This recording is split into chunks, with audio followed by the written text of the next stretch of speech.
Ang topic natin ngayon ay solar power setup, a DIY installation. Sa pagplano ng ating solar power setup, may dalawang katanungan ang agad nating maiisip. Una, ano bang mga materyales ang kakailanganin natin? Pangalawa ay kung paano ba i-connect ang materyales ng solar power setup. Pero bago mo problemahin ang sagot sa mga katanungan mo, kailangan mo munang mag-decide kung anong setup ang gagamitin mo. Generally, meron tayong dalawang main types of solar power setup. Ito yung off-grid solar power setup na hindi nakakonect sa distribution utility. At ang on-grid solar power setup na nakakonect sa distribution utility. Sa video na ito, ang i-discuss natin ay ang off-grid solar power setup. May apat na main part ang off-grid na setup. Una ay ang PV or solar panel or module. Ito yung sumasalo sa sinag ng araw upang i-convert into electrical energy. Ang pangalawa ay ang charge controller. Ito yung nagko-control sa charging behavior ng solar panel.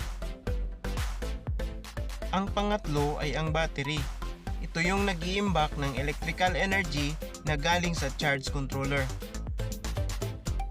Ang pang-apat ay ang inverter. Ito ang nagko-convert ng voltage ng battery into 220 volts AC.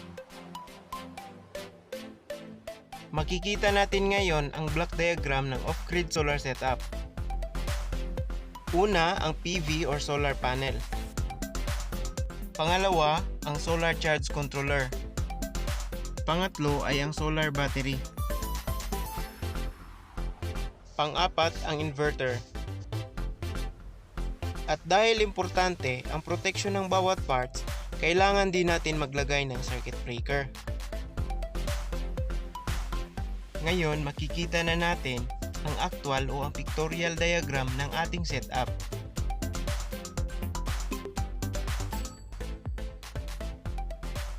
May iba't ibang klase ang bawat materials ng solar setup.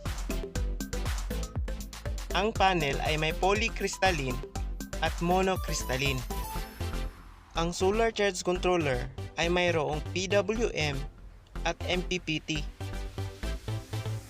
Ang battery ay may deep cycle, flooded, AGM, lithium ion, lithium ferrous at iba pa. At ang inverter naman ay merong MSW at meron ding PSW.